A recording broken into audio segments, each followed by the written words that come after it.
e hoje nós estamos aqui para falar um pouco sobre a crise da democracia representativa no Brasil e o ativismo judiciário que vem acompanhando essa crise, né? Uma das grandes apostas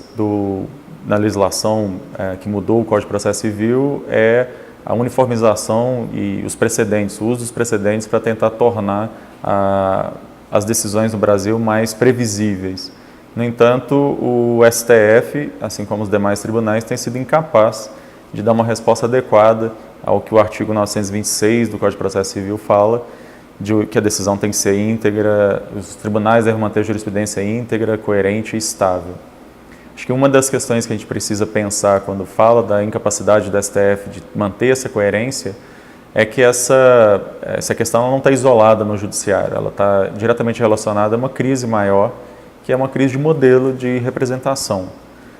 Os partidos políticos no Brasil, eles representam muito pouco ideologicamente, a maior parte deles se constitui apenas como uma legenda, uma agremiação, sem nenhuma grande diferença entre uma sopa de letrinhas e outra. E de outro lado também, uma presidência da República extremamente enfraquecida, com o maior índice de rejeição desde a redemocratização.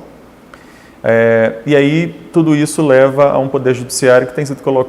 jogado aí numa cena política para resolver questões que teoricamente não deveria estar resolvendo, questões que deveriam estar sendo discutidas no Congresso Nacional, mas dada a incapacidade do Congresso de se mobilizar e a incapacidade desse governo também de conseguir pautar alguma coisa, o judiciário tem sido chamado a decidir sobre as mais variadas questões. Uma coisa que está diretamente relacionada a essa crise, duas decisões que a gente pode apontar, eu acho uma delas a questão da presunção de inocência e a outra o fim ou a relativização do foro por prerrogativa de função com relação a deputados e senadores, também conhecido como a questão do foro privilegiado. Com relação à questão da presunção de inocência, é importante a gente lembrar que a decisão que o STF deu em 2016 e a decisão que ele deu mais recentemente em 2018, essas duas decisões elas vão em sentido contrário a um precedente criado pelo próprio STF em 2009, quando o STF entendeu que, enquanto não houvesse trânsito em julgado de decisão penal condenatória, eu não poderia ter cumprimento antecipado de pena. Na esteira dessa decisão que o STF deu em 2009, o Congresso Nacional fez uma alteração ao artigo 283 do Código de Processo Penal para reforçar o entendimento de que as únicas possibilidades de prisão antes do trânsito em julgado são aquelas prisões cautelares, ou seja, quando eu tenho um risco de ameaça, de fuga do réu, a questão da destruição de provas, ameaça à testemunha ou garantia da ordem pública, que fora isso, vale a presunção de inocência. E aí, apesar disso, apesar da redação da Constituição e apesar da nova redação do 283 do Código de Processo Penal, o STF, então, em 2016, muda seu entendimento de novo, sem fazer a devida revisão da tese. Quer dizer, quando ele muda seu entendimento, ele não só não enfrenta a questão da mudança textual do artigo 283, como ele também não enfrenta a própria decisão dele de 2009, mostrando por que a decisão de 2009 estaria errada e por que essa decisão de 2016, então, estaria correta. Ele simplesmente muda. Muitos ministros, inclusive, são iguais em um e outro caso, e alguns desses ministros, inclusive, mudando de opinião, deram uma decisão X em 2009, deram uma decisão Y em 2016,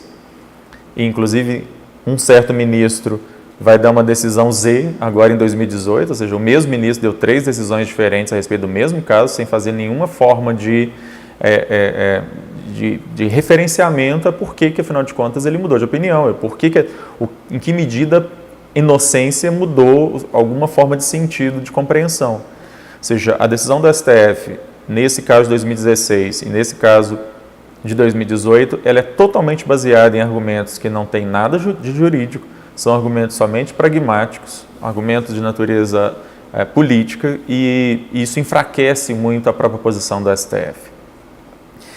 E faz com que o tribunal acabe sendo sujeito a toda uma crítica política que não tem nada a ver com a função dele de estabilizar a jurisprudência, de ser o guardião último da Constituição.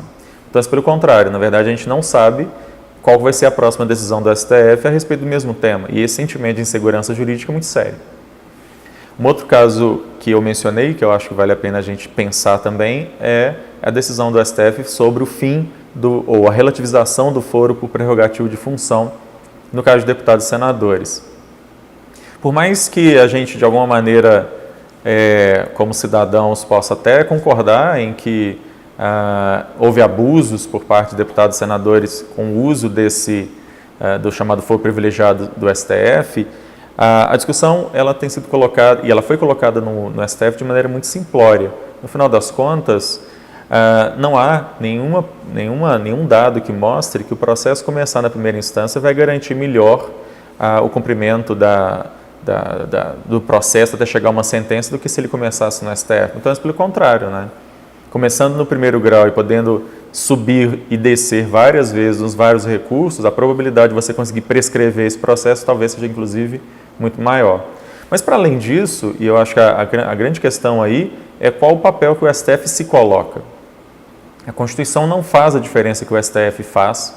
ao estabelecer que apenas crimes cometidos em razão do mandato estariam protegidos pelo foro por prerrogativo de função. A Constituição não faz essa diferença. E quando o STF faz essa diferença, ele está violando flagrantemente a Constituição.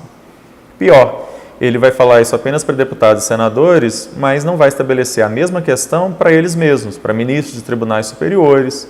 para governadores de estado, para deputados estaduais e tantos outros que também têm foros por prerrogativo de função, e o mesmo raciocínio deveria valer então para todos eles. No entanto, ainda que isso seja um problema, a falta de estabelecimento de um critério que vale para todo mundo, o problema maior, me parece, é o fato do STF se dar esse direito de mudar a Constituição por um argumento de política, por questão de opinião pública. Então, essas duas decisões, tanto a presunção de inocência quanto a questão do foro prerrogativo de função, são decisões em que os ministros do STF, inclusive, chegaram a falar, um ministro do STF chegou a falar na televisão,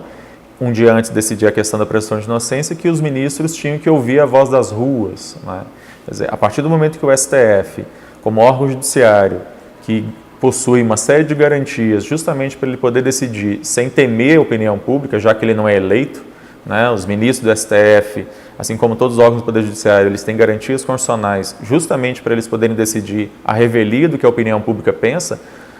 Mais especificamente, o único compromisso que, no caso, o STF tem é com a Constituição, tratados internacionais e, por fim, com a legislação. Quando ele decide, para além disso, com base na opinião das ruas, então, na verdade, a gente deixa de ter um órgão judiciário e passa a ter um órgão legislativo, que o legislativo, sim, tem representatividade, ou pelo menos deveria ter, para dar uma resposta à opinião que as pessoas têm. Então, a gente tem um cenário em que o executivo e o legislativo que são eleitos não dão respostas, e aquele que não é eleito, que deveria, na verdade, zelar pela Constituição, é o que está atuando de maneira representativa. Eu acho que tudo isso, na verdade, são questões que colocam para nós do direito um desafio muito grande, porque as nossas instituições, elas estão em frangalhos. Acho que a gente nunca esteve numa situação tão problemática desde a redemocratização, e vai caber, na verdade, a nós tentar pensar respostas e outros modelos que deem conta desse problema que hoje parece insolúvel. Nós estamos numa crise de modelos e que não tem se apresentado aí no cenário breve nenhuma solução de curto prazo.